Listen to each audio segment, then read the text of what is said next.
I came across a tweet by Magdalen Visaggio where she was talking about the elephant in the room, and for a second, I thought there was hope. She says, yes, the poor state of the direct market and the wave of LCS closures being a problem that needs to be solved or otherwise responded to. The problem is they've couched their discourse in such toxic garbage that we can't have that conversation intelligently anymore. Fair enough. Maybe there's a way for us to come together and have a conversation. She goes on to talk about structural problems, ossified business model. Someone had their word of the day. You can't flexibly respond to changing market conditions, razor-thin profit margins, discouraging risk. Fair enough. Avoiding the topic of the content of the stories, but at least talking about that there is a problem, the first step, right? Then I came across this. It says, a toast to the utter collapse of ComicsGate, to the rats scurrying back to their holes with their grifted riches, to every patsy taken in by their lies, and to Richard C. Meyer, who has written what may be the single worst comic I have ever read. I hope you all had fun. I like how that's written. But just when I thought she wanted to avoid toxic garbage and we can engage in intelligent discourse, she comes in with this. This is just childish. This is not bringing us together. This is just moving us further apart.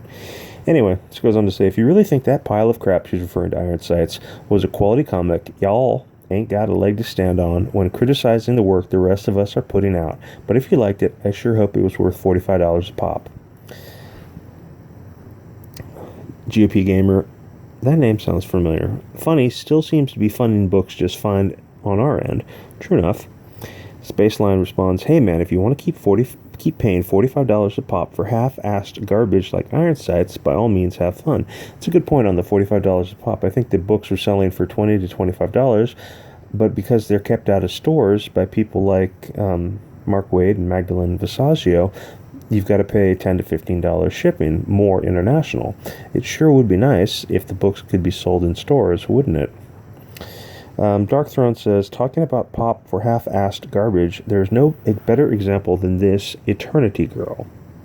That's one of the covers for Eternity Girl #1, I think. Spaceline says, oh wow, you really got me. But she doesn't respond to the argument. I guess Eternity Girl #1. Eternity Girl #1 actually sold 16,000 copies. I found a complimentary photograph of Magdalen Visaggio, so... This is a cover of Eternity Girl #6. I did read all 6, but I decided to start with #6 because it was the best one, I felt. It was, this #6 sold, I think, about 5,300 copies. #1 sold 16,000 copies. And the funny thing is issue #6 is much better than issue #1, and it's much better than issue #5, too, I remember. So the cover, I noticed, kind of put me in mind of death, desolation, ennui, and that word reminded me of this famous portrait. I think it's called A Portrait in Ennui, from Art History 101, Modern Art, whatnot. So I kind of saw what I felt they were going for here, but this is a pretty dark image. Anyway, this is the opening page. This is the first page. I think this is your protagonist. Just soak that in. There's two things about this. I don't know if the artist is talented and purposely drawing this. I think the artist it does have some talent and is purposely drawing this ugly for artistic reasons, but it doesn't work at all. This cannot be your protagonist. This doesn't work. The first thing about Eternity Girl #6 is that it isn't social justice cancer. It's not in the league of Miss Marvel, Captain Marvel, or the Immortal Hulk. It's not the standard far-left racism and sexism that you expect from Marvel. What it is very depressing. Like, it should have a trigger warning. Seriously, if you are suffering from depression, don't read this book. After reading Eternity Girl #6, I'm pretty sure the writer is very depressed, like in need of immediate medical treatment depressed. Writers have a long history of depression and alcoholism, but the trick is not to be self-indulgent and pour your depression out onto the page. That just looks like, I don't want to say what it looks like. Some writers can make it work, but it's not working in Eternity Girl. You guys sold 5,000 copies. With a little attitude adjustment, this book could sell 50,000 copies. I know that sounds like exaggeration, but there's a lot of potential in Eternity Girl number 6. There were elements of Dean Koontz, Victor Hugo, Stephen King, and most importantly, William Gibson. The problem is that everything in the book is ugly, as in aggressively ugly. Like they're trying to make the characters ugly because it feels gritty and real. Punk rock, dude. You can make characters with scars and eye patches and missing limbs, but they still need angular jawlines and lean, fit bodies. Sex sells, rock is cock, and attractive people attract people. Comic art is aspirational and inspirational. It's escapist fantasy entertainment. It feels like the author is using the story as a way to tell their personal experience about coming out of the closet, but it comes across as way too heavy-handed axe grinding. It feels like either the artist or writer sees themselves as ugly and are trying to project that onto the characters. But nobody is as ugly as you made these characters. I mean, look at this. Nobody looks like this. Mags isn't ugly or attractive. Mags is just an average-looking, middle-aged person. It felt like they were saying that even men who present as very masculine are also allowed to transition. Cool sentiment, but the story would better be told as a dedicated transition story. Instead of projecting your pathology onto the characters, just write your own transition story. Tell your own personal story in graphic novel format. Call it The Story of Magdalen Visaggio, The Tale of My Transition. I get the feeling Mags would rather write the socialist equivalent of chick tracts. Another point on gay characters, gay people enjoy beautiful artwork, maybe even more than straights. Gay people don't want characters that are just gay.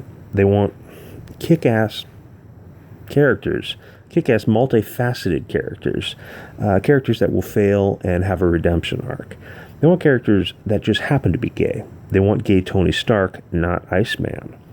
Another thing I noticed about Kim and Kim and Eternity Girl is that the art in both cases wasn't great. It wasn't ready for publication. Another problem is the book isn't worth $4. It's more on the level of an alternate book. It should be about $2. The issue of the money. They sell, this issue number 6 sold about 5,000 books at $4 a pop.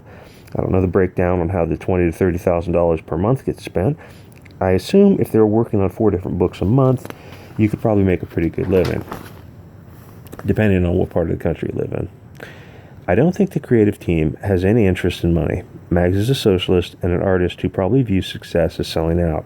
It's the only thing I could think of to explain why a writer with so much potential would waste it.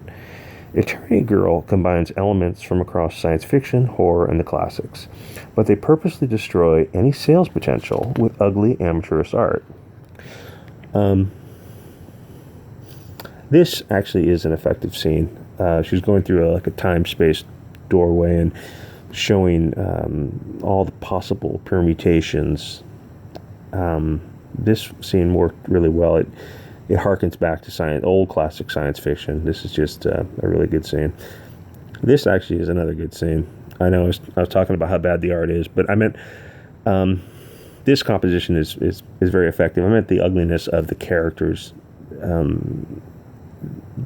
This doesn't work for your main character. Your main character has to kick ass.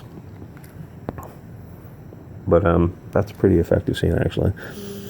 This is, I don't know what you're going for with this.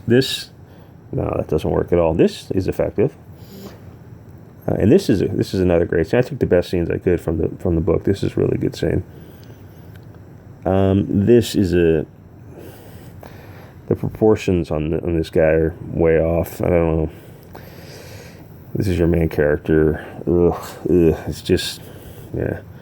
So the art, I should say the artist's body is hit or miss. This is another good scene. I like this a lot. Good backgrounds. And it's the ending of the book. A great scene. It feels like the book should segue into another chapter, but I guess it's been canceled, unfortunately. Or fortunately. Anyway, let me know what you think. The next video will be Roast of the Old Cyberfrog by Ethan Van Sciver.